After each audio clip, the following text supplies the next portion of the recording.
Lately, there have been a lot of people that are complaining of a new crime. They complaining that they can't sleep, that they're being attacked, that they having their lives being destroyed, and they have a name for this sort of thing. They call it gang stalking, or organized stalking, or electronic harassment. And just gonna look at what this thing actually is. It seems to be killing a lot of people. It seems to be on the rise. There seems to be more and more and more people on the net. On YouTube videos are coming out. Everybody seems to be coming out complaining that there's this secretive magical thing that's somehow just sabotaging their lives. Just a couple of disclaimers. Some of the concepts here are really hard to believe. I mean, there's a lot of technology that's being used, which sort of nobody knows exactly how it works. It seems to be classified. It also seems to be very advanced, very sophisticated, and sort of beyond, almost beyond our time. And but definitely patents of this sort of technology exist. A couple of names for it, such as voice to skull, remote neural monitoring, all those things definitely do exist. So it's not some kind of conspiracy theory, or I think there's a lot of claim to what the victims are actually making. And it's interesting that most of the victims actually have more or less the same stories. More or less of their stories are more or less identical, and it's the same song. So what would be the goal? It's well, I mean, in one word, it's money. Where there's money, where there's crime, where there's an opportunity to sort of commit a crime without getting caught, that would give a criminal an incentive to come out and use the technology to sort of kill somebody. Um, so it is definitely a white collar crime because it cuts through all different sections of society. It's beyond just somebody walking to somebody and shooting them, running off with their car, or some strange hacker going into a bank account and taking off and running off with a whole lot of money. So it's actually white collar crime, and it's actually well organized as well. Um, it seems to drag a lot of people into this because many people can profit, and it does have a high success rate because it's a kind of crime which is very difficult to explain. It's very difficult to sort of when you don't go through this sort of thing. It sounds unbelievable. It sounds impossible. It sounds like there's no way that you could be going through this sort of thing. There's no way that somebody could kill you or deliberately sabotage your life just to make money. Um, so the intent there is to kill the victim without leaving any kind of evidence. And obviously, if you're gonna do this without using a gun, if you're gonna do this sort of thing without using any kind of, direct weapon, or if you're gonna do this without using any kind of face-to-face method, you're probably gonna have to go about it the long, rounded way, which is systematically to destroy everything that makes a person. That might be his income. If you kill a person's income, obviously, everything falls from there. It's like the whole apple cart just goes falling down. Um, if you don't stop at the person's income and then you actually go after his relationships, you destroy the person's social stature. If you can systematically put somebody under depression, if you can get the person to be crazy, if you can destroy his vital organs such as kidney, lungs, you can destroy his brain. Um, that would be a way over maybe a couple of years killing somebody without leaving some kind of hardcore evidence, because all of these things could be blamed on the victim. If you don't have a job, it could be a victim's fault. If a victim is mentally ill, there are a whole lot of other mental illnesses that are well known, such as schizophrenia. Um, if a victim is involved in some kind of scandal, maybe is labeled a pedophile, or maybe is labeled a drug addict. All those kind of things are sort of common and could easily be blamed on the victim. So if, as a somebody who wants to kill a person for profit, or who wants to take away somebody's life for profit, if you can simulate all of these sort of events, if you can simulate all of these scenarios that seem like they're real life, then you pretty much get away with murder for free. Um, all of this sort of gang stalking, organized stalking, electronic harassment, voice to skull, remote neural monitoring, these are all terms that are being used, and it's all attacks that are done from a distance. So the perpetrator is not actually in direct contact with the victim, and so as a victim trying to explain this sort of thing to somebody else, or trying to come out, or trying to tell somebody about it, you would come across as crazy, you would come across as delusional, you will come across as imagining things that are not there. And again, if you just look back, as if you have got no income, you've got no relationships, and you are constantly under stress 24 hours a day, And if there's somebody who's constantly, deliberately destroying every part of your life, there's a good chance that you'll have zero chance of survival. Simply because the person, the human body, the human system wasn't created for stress. It wasn't created for to live under those kind of circumstances. Um, the other good thing for the perpetrator or the enemy who's carrying out this sort of attack, it's all done from a distance. There's no way that a victim can identify him. There's no way that a victim can come along and take him to court. So as a perpetrator, it's could even open a business. I could even do this a number of times. I could even rinse and repeat this formula of somehow making a profit, somehow making money, somehow killing people for profit, carried out on 1,000 victims. Um, so organized stalking, gang stalking, electronic harassment, it's not something that a sort of an average Joe criminal is going to do. It's not a quick scheme. It's well organized for one. To carry this sort of thing out usually takes, you need a lot of people. You need a lot of sort of stalkers that are employed 24 hours a day to sort of hack into the guy's computer, to sort of follow the guy everywhere, to simulate, to just constantly put this guy under a lot of stress. This is going to have to happen on a 24-hour basis throughout the rest of his life. And therefore, it's very expensive. Some members of the community are also maybe dragged into this whole spat of destroying this guy, killing him, gagged. There's a word called gagged, so a lie is being told to them, but they've been manipulated into believing that sort of lie. So gang stalking, organized stalking, electronic harassment it's real. It takes a lot of detailed planning. It takes a lot of detailed discipline. It's not a quick murder. It's not like shooting somebody quickly and running off and hoping that never to get caught. The perpetrators really do play dirty. They play in the most ruthless, heartless, in the most inhumane, in the most immoral way possible. There's a range of tricks they're playing. It's not just physical abuse. It's not just physical harm, but they're actually using advanced technology which might have been even used in the military. So it's technology that nobody's ever going to know about. It's technology that, for the time being, it's mostly a secret. It's mostly the rest of society does not know what would have hit them.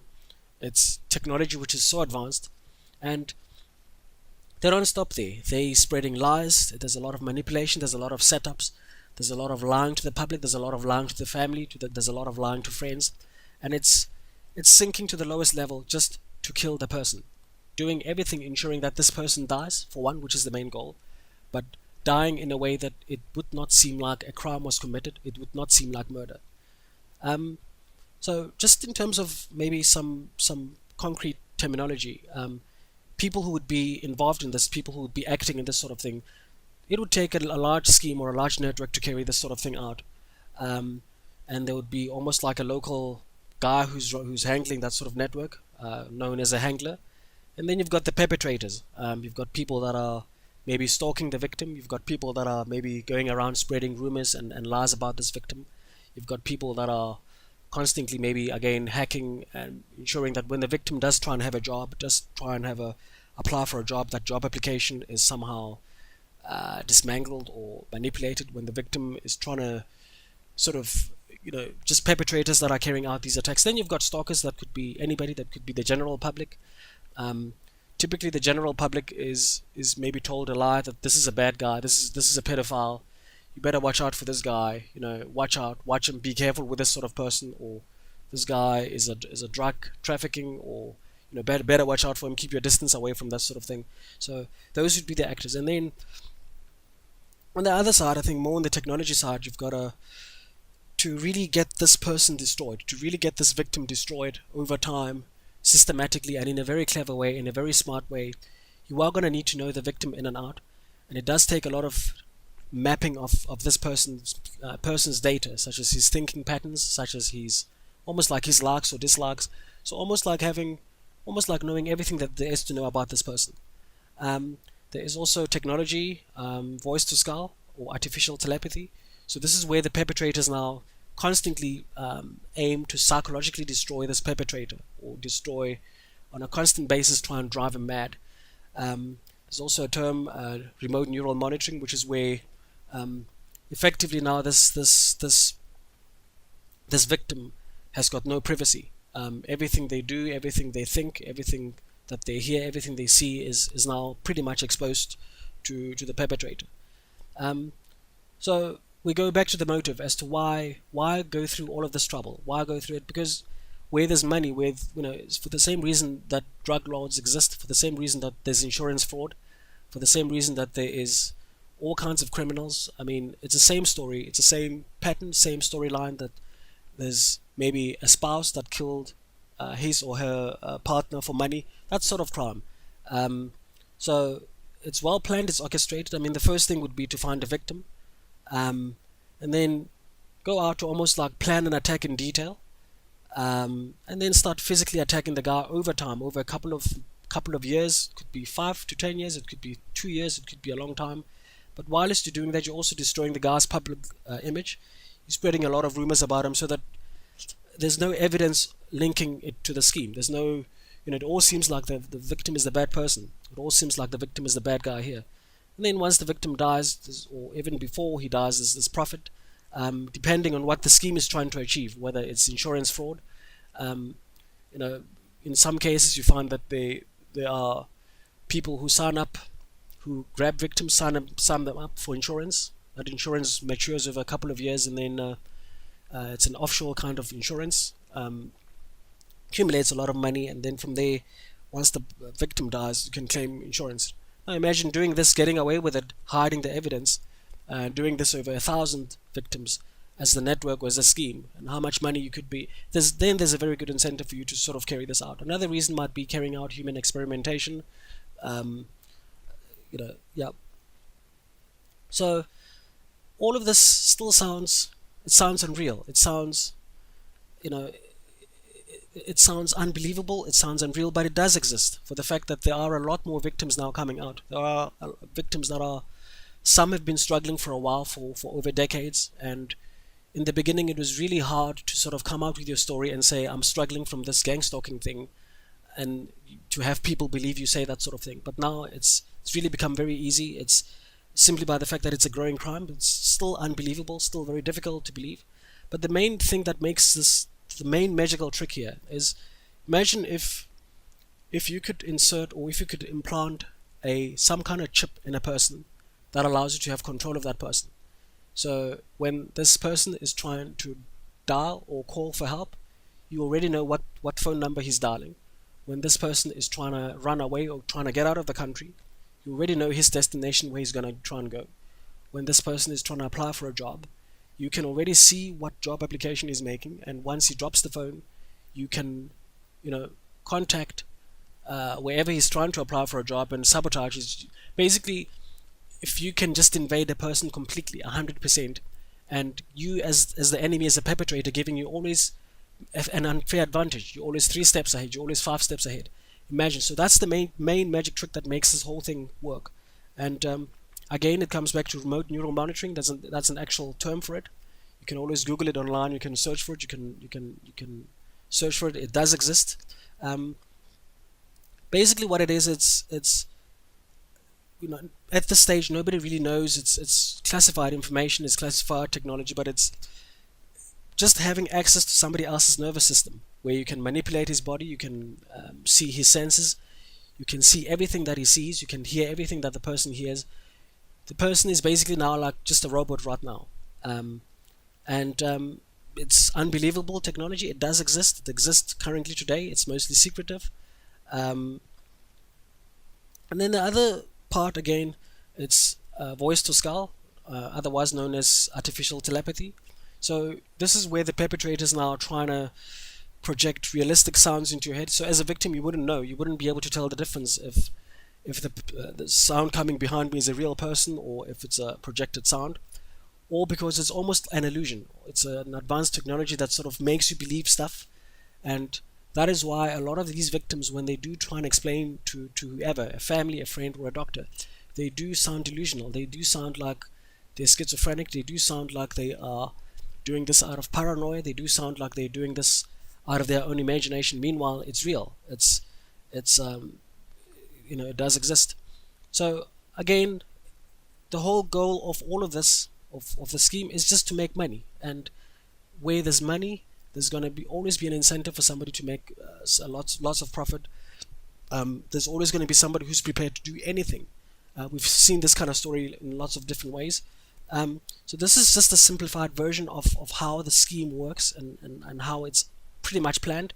You find a victim, pretty much do everything in your power to destroy and kill the victim, but hiding evidence, and making sure that nobody knows what's going on, and as much as possible blaming all the events of his death on the victim, like maybe trying to make the victim look crazy, or maybe trying to systematically get him into drugs and make him look like a drug addict, or maybe trying to get the victim to commit a crime and then make him look like a criminal. But in a slightly more detailed view, I mean, you find a victim, and one of the first things that the perpetrators are going to do is that they're going to inject that technology inside of the victim, remote neural monitoring, so that they can spy on this guy. They can pretty much start spying on this victim to learn more about this victim, sort of to plan out. This will allow them to plan out the most tailor-made or most specific ways of killing this person. So they're going to know everything about this victim. They're going to know who his friends are. They're going to know where he loves drinking coffee. They're going to know what his favorite TV shows are. They're going to know his favorite music. They're going to know his weaknesses. They're going to know his strong points. They're going to know what aggravates him. They're going to know his secrets. They're going to know if he's got, they're going to pretty much hack into every little bit of thing, almost in a God level, almost like an all-knowing God, like hack into every little thing about this person, just so that they can plan an attack. They can set traps for this person. They can systematically start destroying this person. And then after a while, they start attacking this victim, beaming voices into the head, using voice to skull, and this person looks crazy, but meanwhile is not crazy. It takes some victims some time, maybe 3 years, to figure out they're actually not themselves even crazy. Systematically and deliberately get the victim to be depressed and be under stress. So create havoc in the guy's life, create a lot of events that lead to stress, systematically and deliberately destroy the person's victim. I mean, the whole objective here is that the person dies. And also, I mean, imagine if as a victim, if you had bad health, if you had no job, if you had nothing, but you still had loving friends and a loving family and a loving partner, then the chances of you surviving are pretty high. So they make sure that your public image, your relationships are destroyed. You've got no job, you've got no relationships, no church, no religious organization wants you, by going around spreading a lot of lies and rumors. And again, it's all about hiding evidence. It's all about making this a big secret. It's all about making this to come across as though it doesn't exist, as though it's an imagination, as though it's all a mental patient who's gone crazy and was not responsible enough. So most victims actually do die a silent death because non-victims can't understand. They don't know what the person is going through, and the perpetrator walks away scot-free, and has got absolutely no means to fight back. He can't take the perpetrators to court. He can't sue them. He can't do anything with them. He can't do much else with these kind of perpetrators. He can't do much more. And sometimes maybe they even set up the victim. They set them up to be sort of involved in a kind of crime, so that they can be easily, just anything to destroy this guy. Eventually, the victim dies, and this is where the fun begins for the whole purpose of doing this in the first place. So I mean, reasons for running this sort of campaign on the guy in the first place is might be, again, as I said, insurance fraud, or sometimes some victims believe that it's the military that are military or government that's actually testing out weapons, sophisticated sort of new age weapons on them. Obviously, government is not going to release that secret, because then the enemy will catch on. Then the enemy will sort of know what's going on and counteract. So that's why this whole thing is a bit of a secret. Or sometimes there are illegal medical experiments taking place. We've all heard of stories where vaccines get tested on people, and those vaccines turned out to be sort of unsafe. So if you, as a drug company, as a pharmaceutical, if you could get away with having a lot of test subjects without having to pay for them for one, without having to be accountable for their deaths, without having to be accountable for lawsuits, then it's a win for you. You have this new way, this new understanding, or this new drug that suddenly you didn't pay any research and development monies for. Okay, so once you die, there's usually a claim of insurance, or maybe even in some cases intellectual property is stolen from this victim. Maybe you're a bright engineer and they've got this remote neural monitoring that can read your mind. All your ideas are pretty much stolen. Okay. Um, so the first step in finding a victim, I mean, this can happen to anybody, and this is the point, that the perpetrators don't care whether you're connected, whether you're rich, whether you're good.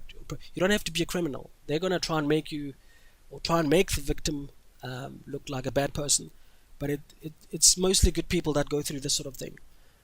So part of finding the victim again is trying to just, the main thing that makes this whole thing work is as long as the bad guy can see or has invaded the person and has got sort of tracks the person's every move 24 hours a day, doesn't miss a single second. So the first step, and also in finding a victim, they start almost in a way downloading human data into some kind of system, like knowing his likes and dislikes and knowing everything that there is to know.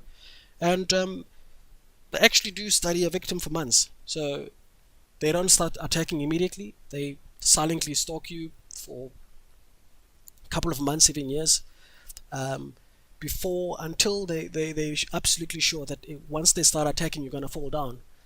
Of course, they're going to start attacking at some point, and it's usually with voices in the head, or voice to skull, which is why there's suddenly now a high number of people that are diagnosed with schizophrenia.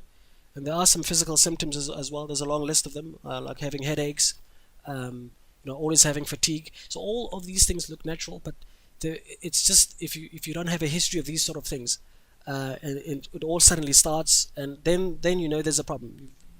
Fatigue, you're having memory problems. You always, maybe appetite is being controlled, or there's just a sense of negativity that's not going away. There's a prolonged sense of bad stuff happening. I mean, the attacks are just simply to overload the victim's senses to a point where the guy can almost crash. So it's the society is dragged into it, and there's also physical pain that's doing a lot of this. So victim stands no chance of surviving. The critical part here is to not just destroy the guy and have him be able to sort of go out and have a social life and be, get his energy back, but they also destroy his public image. So the victim doesn't have an ally, basically. Is isolated, and there's a lot of guilt, there's a lot of shame, there's a lot of feeling bad and feeling, and no outlet, not even a religious outlet, not even a church, nothing will want this guy. There's no job, there's no support system. There's absolutely nothing for this victim, and it's a slow death. It's a slow death, which is very painful. Which is, every minute of, once you become a victim, I mean, every single minute becomes hell, almost, in a way. Slow death where rational thinking is destroyed. You're not getting better with time, and in most cases, I think perpetrators create these instances to maybe even coach the victim to commit suicide. I mean, again, leaving no trace, leaving no evidence behind. If you killed yourself, then it's all your fault. I mean, it's not the perpetrator's fault that you killed yourself. So eventually, the victim does die. Obviously, nobody's not gonna know, because most of society isn't clued up as to that this crime actually exists, and the perpetrator walks away scot-free. And they can easily go to the bank and commit a lot of these crimes time and time and time again. So again, to look at this picture, it's all about just destroying the victim, using voice to skull, which is non-stop voices in the head. So if somebody does complain of hearing voices, it's not necessarily schizophrenia, it's not necessarily a mental illness. It might actually be something else. If they are convinced that they're not crazy, then you should probably take their word for it. There's also remote neural monitoring, which is almost like a GPS and video, and implanted GPS and video inside of you. You can almost think of it as all your senses being taken over. Then there's directed energy weapons, which are pretty much just radiation, literally killing your organs. Then there's gang stalking involved. Gang stalking tries to pollute the victim's relationships, pollute every single one of them. Involve everyone from it doesn't matter who it is, whether it's family, whether it's friends, whether it's religious outlets. Basically pollute all relationships as much as possible. And what what basically the perpetrators do to the victim when they're alone, they systematically injecting them with depression, sabotaging their thinking, just killing them in every. I mean, this is overkill, literally. I mean, to use the word in an ironical way, it's literally overkill. That as a person, you're physically destroyed, your finances are destroyed, your friendships are killed emotionally. You have got no chance. There's no day of rest. The only option that will be left over is usually suicide. Um, okay, so again, gang stalking or organized stalking is a very sad story. Electronic harassment. It's a very very sad story. It's you know it's a crime. I mean, above everything else, it's killing a human being. It's destroying a human being. It's destroying a person. Um, and the saddest thing is that the person is left no means to fight back. There's no means. There's no day of peace. There's no means for the victims to get justice. And there are a lot of them coming out every year. There are a lot of people beginning to speak out and say, but I'm hearing voices, and I know it's not just voices, but uh, there's a whole lot of other strange events happening in my life, and only to be labeled insane. That's the sad part. Um, and what's even more sad is that pretty much the whole of society is in denial that this thing exists. Um, and it's actually been around since, a lot of these things have been around since over 50 years now, since the 1960s. And it's actually now a money making scheme for the perpetrators. I mean, if I can just destroy a person without getting caught, or destroy a person without my life, being absolutely sure that I'll always have a job, then there's a lot of incentive for me. And the other thing that's happening lately is that a lot of young people are getting recruited to sort of take part in this sort of thing, because it's technology based, it's very app based, it's very stock based, it's very social media based. It's something that's will immediately make sense to a lot of the young people, but they're not actually, we're losing that sensitivity, or that idea that you're actually destroying a person's life, because it seems so cool, and it doesn't look like you're killing a person, but because it carries on for a long time. Um, Religious organizations are also, taking part, or because of the lies, they're being manipulated, or they're being told the wrong story, or for whatever reason. So, um, gang stalking does exist. The term might be a little bit misleading. Organized stalking exists. So whenever somebody comes to you and say, I'm hearing these voices, I'm hearing these sort of things, just think of this picture, have this sort of picture in your mind, that it's a systematic way to make money. It's a systematic way of maybe making, it might be an insurance scheme or whatever it is, but this is exactly what gang organized electronic harassment is about. It's killing a person in the most painful way possible.